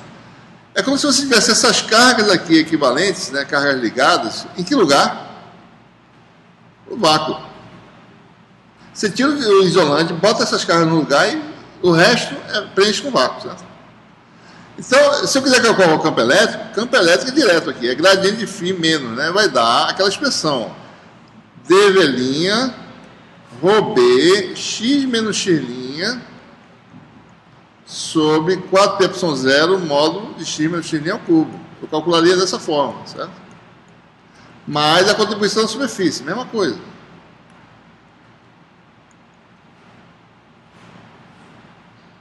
ds', a densidade de carga equivalente, ρbs, daí tem x menos x' sobre 4π0 módulo ao cubo.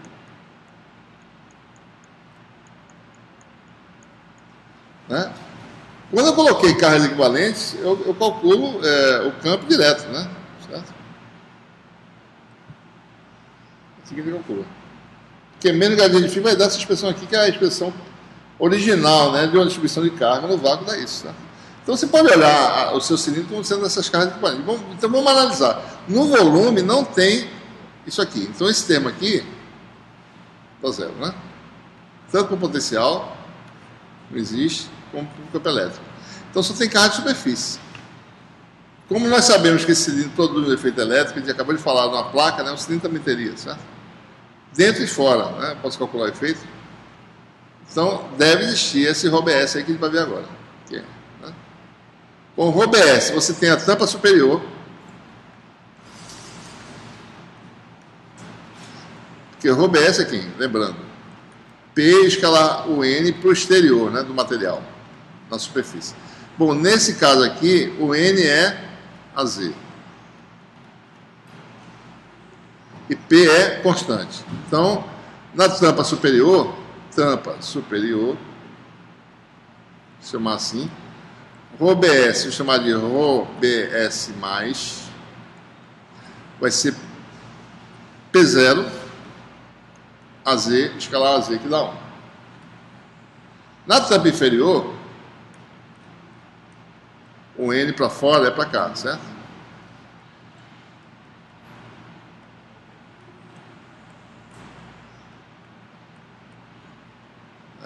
Então, ρbs é igual a ρbs menos AZ escalar menos AZ dá menos P0. Observe que, lembrando a vocês, né, a unidade do P é coulomb por metro quadrado. Então, densidade superficial de carga. Né? Superfície lateral, N vale a R. Superfície lateral, ρbs vale P0 AZ escalar a R, que dá 0. Então, o nosso cilindro, ele nada mais é do que 2 discos carregados no vácuo. Então, você pode visualizar o seu como sendo esses 2 discos de carga, certo?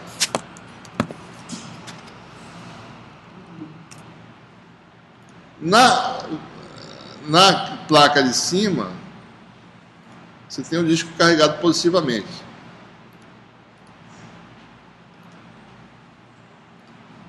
Com P0 por metro quadrado, né?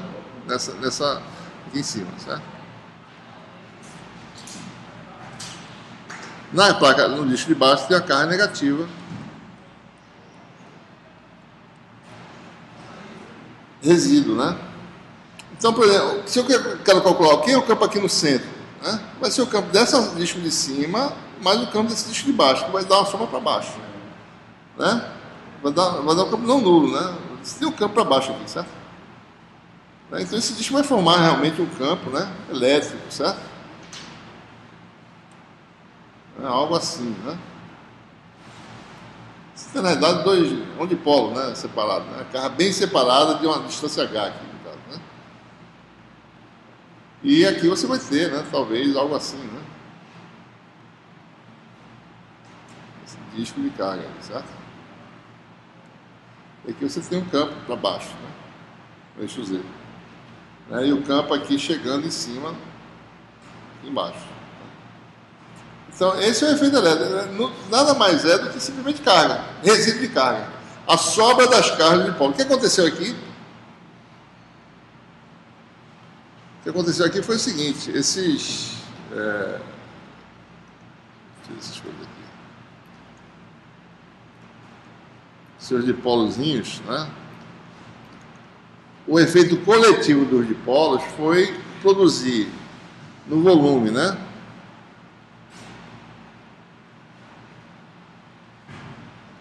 Você produzir um cancelamento de efeitos aqui dentro, que aqui é mais, menos, né? O outro é mais aqui, cancela aqui, certo? Menos. Daí tem um mais do outro com menos, né?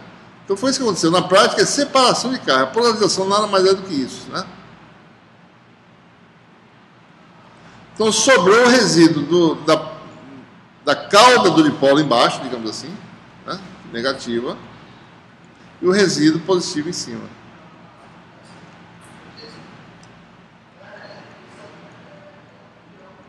Então isso aqui nada mais é do que esse efeito líquido aqui, dois discos separados no vácuo. Você tirou tudo e ficou vácuo, certo? E os discos suspensos no vácuo. Está claro esse conceito de cargas de polarização? Então, material isolante, ele pode ser visto, né? Se você conseguir alterar o estado e criar uma polarização não nula, ele pode ter um efeito elétrico. E você pode facilmente calcular esse efeito elétrico direto, se quiser, né? Usando isso. Não é assim que a gente sempre vai calcular, certo? A gente vai ver de outra forma, a gente vai introduzir o conceito de permissividade elétrica, né? Na próxima aula, mas se você quiser calcular efeito elétrico de material polarizado, que não é algo convencional, você calcula usando as cargas equivalentes, né? Como a gente está vendo aqui, certo? Muito bem. Eu acho que talvez fazer mais um exemplo, né? Vamos fazer esse exemplo aqui, que dá algum trabalho, mas a gente já fez algo parecido antes. Vou fazer esse exemplo aqui, certo?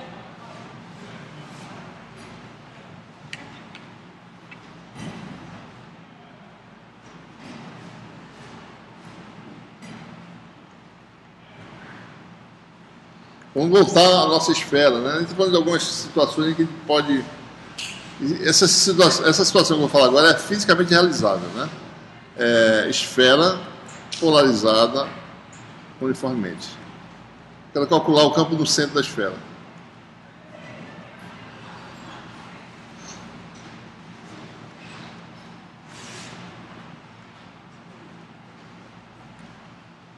Certo?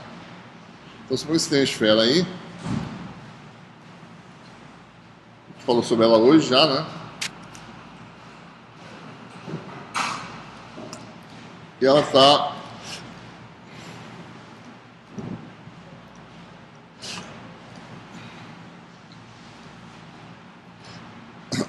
Vou colocar um eixo Z para cima.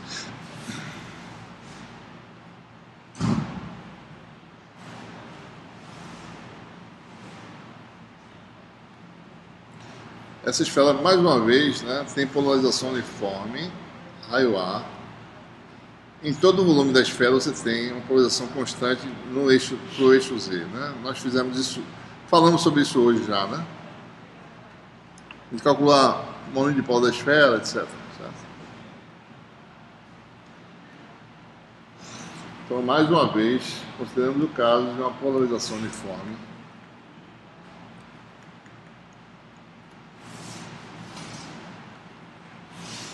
Então, eu posso calcular o efeito elétrico da esfera em qualquer ponto do espaço. Não é fácil de calcular, né? Mas em alguns lugares, por exemplo, no eixo Z é fácil, dá para calcular, né? Vamos calcular só na origem, certo? O efeito elétrico. O campo elétrico na origem é quanto da esfera? Bom, então o que a gente faz? Vai substituir a esfera por cargas equivalentes pelas cargas ligadas. O ρB e o ρBS, né? Não tem carga livre, porque isso é uma esfera isolante, né? Isolante não tem carga livre. Carga livre não existe. Podia adicionar carga livre, bota uma folha de alumínio por fora, aplica uma bateria e carrega essa folha de alumínio, moldo na superfície esférica e eu teria a carga livre na superfície. Mas não posso injetar carga livre nessa esfera isolante, né? Não em situação de equilíbrio, né? Não posso fazer isso. Então vamos calcular o efeito elétrico dessa esfera, ou seja, potencial e campo elétrico, né? Bom, então a gente faz o quê? Tira a esfera, coloca as cargas equivalentes e coloca essas cargas no vácuo. Bom, mais uma vez, ρB dá zero, né? Porque é menos divergente de P, e P é constante. E ρBS é P escalar N que a gente precisa calcular. Bom, N é o vetor unitário para fora, que vale o vetor radial. A gente faz isso por escalar. Agora vai dar OBS igual a P0 a Z escalar a R, né? E aqui você tem, se eu botar o R aqui, por exemplo, né? Ângulo é θ, né? Então, a partir do eixo Z, o ângulo vale θ e vai até π. Então, esse por escalar vai dar P0 cosseno de θ.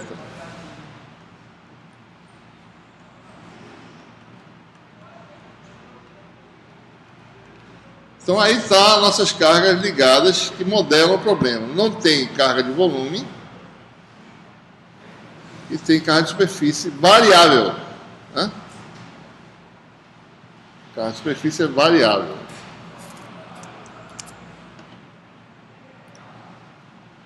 Então, para todos os efeitos, minha esfera agora saiu, entrou no lugar dela o vácuo com cargas equivalentes, com cargas ligadas, com a densidade superficial de carga, que é P0 cosseno de θ. Então, observe essa função, né? Θ varia de 0 a π, certo? De 0 a π sobre 2, o cosseno vai de um máximo no eixo Z, que é aqui, densidade máxima, né? E a densidade vai caindo até π sobre 2, que dá 0 aqui no equador.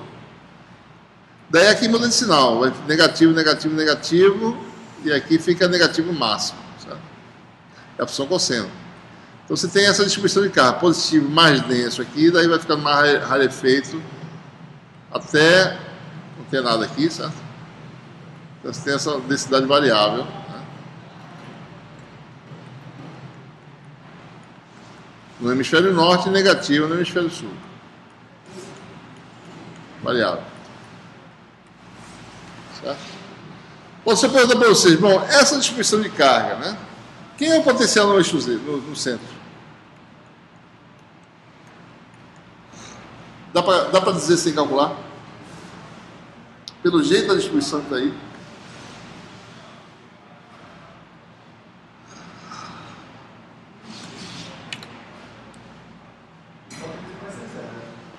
Vai ser zero, né? Porque vai contrabalancear os efeitos, tá? Apesar de ser variável, mas é tudo simétricozinho, né? Contrabalanceia, né? Quem está equidistante do eixo Z, certo? Dá uma soma de potenciais nulos. Se eu sair para cá, nesse ponto, já não dá mais zero. Se eu sair para cá, não dá mais zero. Se eu estiver mais acima, não dá zero. Mas bem no centro dá. Isso é equipotencial aqui, certo? Na realidade. Quer dizer, eu não estou dizendo que é equipotencial. Eu não posso provar. É verdade que esse disco aqui é equipotencial. A gente não pode provar aqui, certo? Só para dizer que nesse ponto o potencial é zero. Né? Exatamente. Bom, o potencial é zero. E o campo elétrico é quanto? Bom, o campo elétrico é menos gradient de φ, mas eu não sei φ em torno da origem. Eu não sei quem é φ. Não posso calcular o campo elétrico dessa expressão. Só sei o potencial no centro, certo? Não sei o potencial em torno do centro. Para poder calcular as derivadas e fazer depois a coordenada igual a zero. Então, muita gente em prova pega, bom, φ igual a zero, então é igual a zero, certo? Errado. Não é verdade. Porque eu não sei o potencial em torno do ponto, para saber a derivada. Preciso saber como é que o potencial varia em torno daquele ponto, para saber a derivada no ponto. Certo? Calcular a expressão geral da derivada, depois faço coordenada igual a zero. Daí você calcula. Certo? Então, eu não posso usar esse princípio aqui, sem saber o potencial em torno, para calcular o campo. Eu tenho que calcular o campo na marra, direto. Certo? Superposição. O campo no centro vai ser quem? Bom, só tem carga de superfície, vai ser integral de superfície de ρbs x menos x' ds' 4π epsilon 0 módulo de x menos x' ao cubo. Essa é a expressão que eu posso usar, certo? Nesse caso, eu quero no centro, x vale 0. X' é um ponto sobre a distribuição. Distância é A, certo? X' vale A vetor variável AR', que varia com as coordenadas θ' e φ'.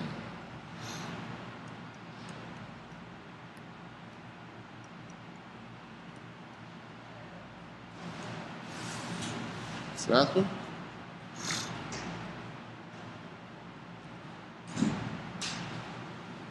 Essa aula tem que ser antes da prova. Oi? Essa aula tem que ser antes da prova. Que aula? Essa aqui agora. Está sendo, né? Não, antes da prova. Porque aí ninguém ia errar esse lance do concurso. Qual a prova? Nessa agora? Não, a prova que Mas não fez. ganhou, não. Hã? Não, estou dizendo a prova que a gente fez. Essa aula tem que ser antes da prova. Porque aí ninguém ia errar o campo elétrico. Mas eu fiz isso já antes, não é a primeira vez que eu estou fazendo, não. Eu já falei sobre isso e já observei esse detalhe. Eu estou só repetindo para ver se entra na cabeça das pessoas, certo? Mas já falei isso antes, já repeti como estou repetindo agora. Sempre falando isso para as pessoas não esquecerem, certo? Então vamos lá. X', ds' é o elemento de área, que é na esfera, né? A2 d ômega', que é A2 seno θ', de θ' de φ', tá? Não é? Então aqui, ó, x menos x' dá quem? Em módulo vai dar quem? Módulo disso aqui que dá A, né? Certo? Então esse aqui vai dar 0, né? Aqui aparece um A e o ρbs é uma função de θ, né? ρbs é P0 cosseno da variável θ'. Então, jogando lá, você tem integral de 0 a π, né? Seno θ', isso é o elemento de área, de θ', 0 a 2π.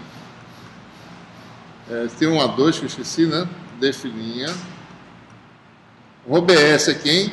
P0 cosseno de θ'. X, que é 0, menos x' vai dar menos a AR'. Sobre quem? A ao cubo, 4π, ε0, que está aqui, certo? Então, observe, né? A2, A3, A3. Foi embora, certo? P0 sobre 4π0 sai.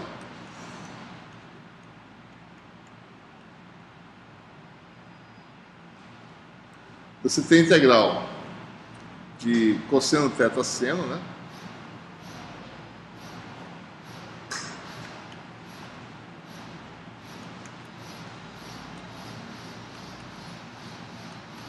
Integral em φ.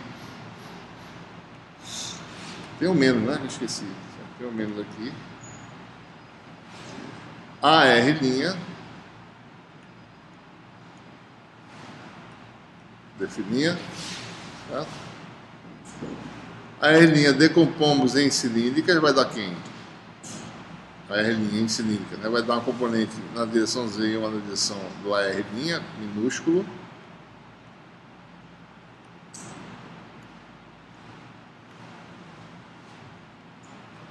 Né? Cosseno θ', Z, mais seno θ', AR'. Se decompor, né? Daí você tem integral em φ disso aqui, nós conhecemos muito bem que vai dar 0. Porque a integral do AR', que é variável, 0 a 2π dá 0. Integral disso aqui, 0 a 2π, dá 2π vezes isso. Certo? Isso aqui vai dar menos P0. 2π com 4π dá 2. Tem um AZ que sai. Cosseno ao quadrado. Seno θ'. Isso aqui vai dar cosseno ao cubo sobre 3. Menos, né? Ou mais de π até 0. Isso aqui vai dar 1/3 mais 1/3, que dá 2/3. Você tem o campo E. Vai dar menos P0 AZ sobre 3 ε0. Ou seja, o campo elétrico no centro da esfera vale menos P sobre 3 ε0. Faz sentido? Bom, o campo elétrico positivo em cima e negativo embaixo quer dizer que o campo elétrico está para baixo. Né?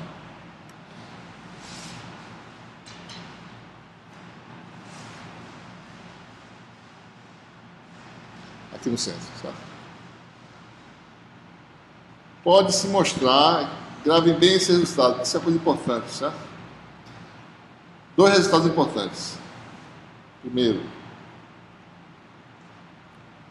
E vale menos P sobre 3 ε0 em todos os pontos da esfera, dentro da esfera, não só no eixo Z, no centro, em todos os pontos. Isso é um resultado super importante. Uma esfera uniformemente polarizada tem em seu interior um campo constante em todos os pontos. Tá? Segundo resultado importante, do lado de fora, no exterior,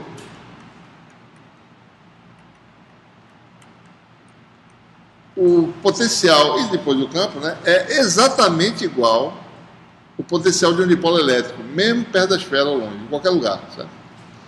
Então, do lado de fora, o potencial pode ser expresso dessa forma aqui. P escalar AR sobre 4πε0 R2, né? Em que P é o momento de dipolo da esfera. P 4/3 de P3. Esse é um resultado super importante. Observe que, se você construir uma esfera uniformemente polarizada, você pode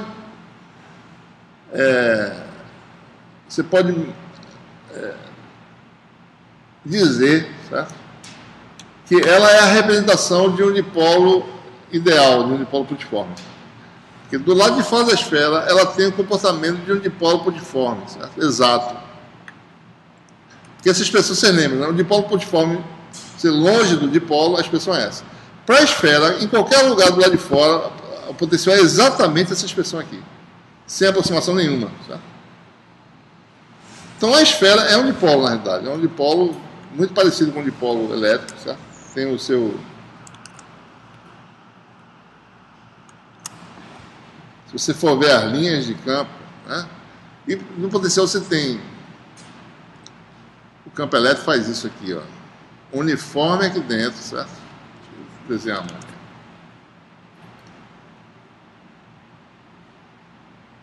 As linhas de campo dentro são assim, certo? Constante, não varia. E do lado de fora, as linhas são as linhas de dipolo elétrico. A linha que vocês conhecem de dipolo elétrico convencional. Certo? A esfera é um dipolo perfeito, digamos assim. É a representação perfeita de um dipolo localizado. Ela tem esse comportamento. Então, isso não dá para calcular aqui, mas isso são resultados significativos, certo? A esfera tem essa propriedade. A esfera é usada em experimentos de física para você jogar campo uniforme dentro, submete a esfera a um campo uniforme, ela fica com o campo uniforme dentro. A única figura que permite fazer isso é a esfera, ou elipsoides, certo? Também teria essa propriedade. O elipsoide, uniformemente polarizado, vai ter um campo uniforme dentro. Essa é a propriedade dessas geral dos elipsoides. Esfera é um caso particular. Né? Ok? No caso, eu pego um material isolante, eu não preciso fazer uma esfera toda preenchida desse material isolante. Eu posso fazer só das extremidades e vai ser o mesmo. Vai ser diferente, né? Vai ser diferente. Mas se você polarizar uma casca esférica, uniformemente desse jeito, na direção Z, certo? Toda a casca, ela vai dar um efeito semelhante, vai ser um dipolo elétrico do lado de fora. Ela é como se fosse um dipolo elétrico localizado na origem. Então, quando eu digo que o efeito semelhante, é porque os dipolos internos da esfera, elas são únicos. Né? Ela não causa nenhum efeito, nem no campo, nem fora. Então, ou seja, tanto faz, se eu pego uma esfera pouca, só casca, ou ela... Só que você tem um resíduo negativo na parte interior da casca. Você tem um resíduo de carga negativo na parte de baixo. Tem uma pele, certo? A parte de fora da positiva, a parte de dentro está negativa. Então tem um efeito de cancelamento aí. É diferente, né? Na esfera não, você separou totalmente negativo embaixo, né? Certo? Tem dois efeitos aí que cancelam mais. Porque você vai ter uma esfera mais e menos e outra menos e mais. Né?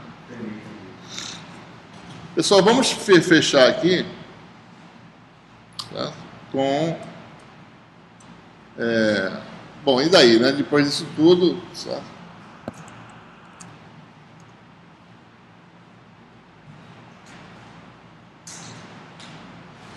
Bom, quando eu tinha... vamos falar sobre isso aqui, a relação constitutiva.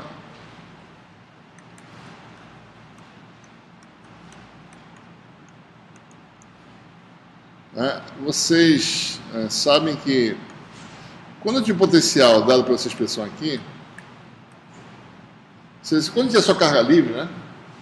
Eu podia ter contribuições de volume, superfície e linha, né? Eu podia ter algo assim. O campo, o potencial, aparece aqui o L, né? Sobre 4π0 x menos x'. Se eu tivesse um corpo com a superfície sigma, eu teria a contribuição adicional ds' ρs sobre 4π0 modo x menos x'. Né? O que aconteceu com a introdução, eu vou botar em vermelho aqui, com a introdução do meu meio polarizado, né, foi que isso aqui aumentou para de ρb, certo? Isso aqui aumentaria de ρbs. Né? Se eu já tivesse carga livre, aumentaria na superfície de ρbs. Certo?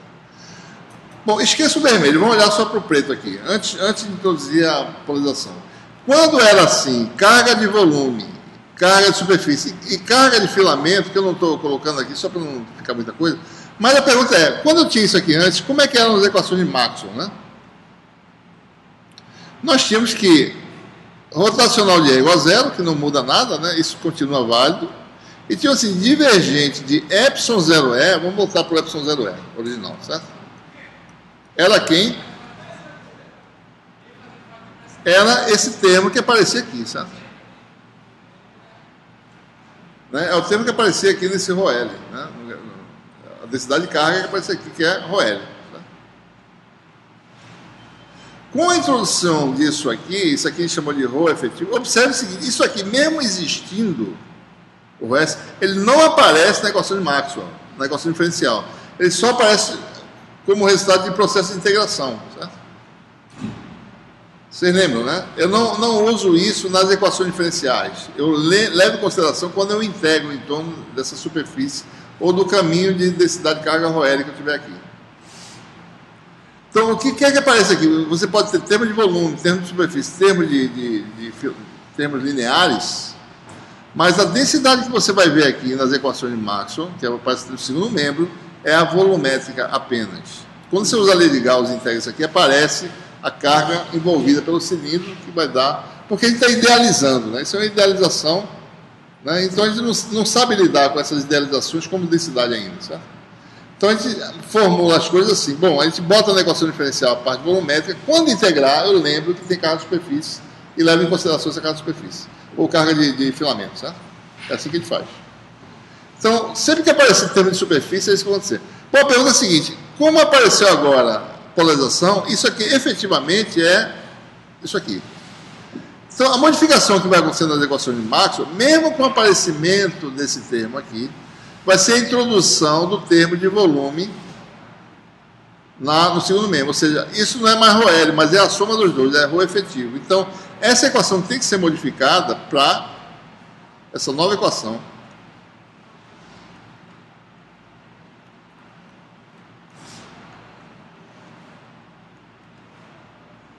Igual a ρ efetivo.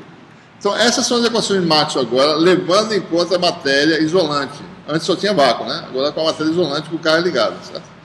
Rotacional de E igual a zero, divergente de ε0E igual a densidade de carga efetiva. Mas isso aqui é o que? É a densidade de carga livre mais ρb, que por sua vez vale menos divergente de P. Certo? Então vamos manipular essa primeira equação. Essa aqui não tem nada a fazer, né? Essa aqui. Se eu combinar esse divergente com esse divergente aqui, vai dar divergente de ε0E mais P. E no segundo membro fica só a carga livre agora, certo? Ou eu faço isso aqui, divergente do ε0E vale isso, que é a densidade de carga efetiva, ou eu tenho uma nova forma de ver o problema. Divergente desse vetor é apenas a densidade de cargas livres. Por que é conveniente fazer isso? Porque carga livre a gente controla em circuitos, a gente injeta carga, faz carga livre circular nos circuitos, né? Então é mais conveniente eu ficar pensando em carga livre do que ficar pensando em carga livre e carga ligada o tempo todo. Eu separo o problema. Então eu vou ter que definir esse novo vetor. Que vetor é esse, né? Esse vetor aqui vai chamar de D, tá? Por definição, esse vetor aqui, essa combinação de vetores, é esse vetor D que a gente chama do vetor densidade de fluxo elétrico.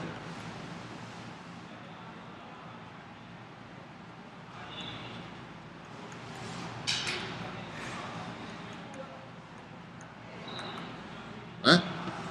Ou vetor também chamado de deslocamento elétrico.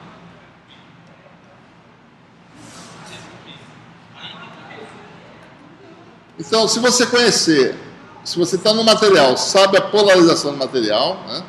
Então a relação entre esse vetor e essas grandezas é simplesmente essa relação que é chamada relação constitutiva.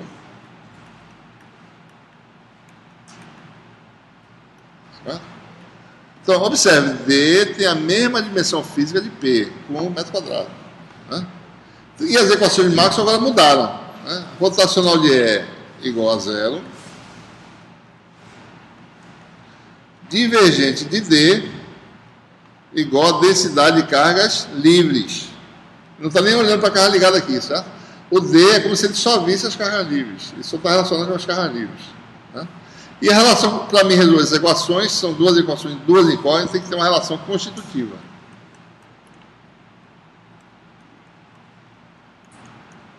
Certo?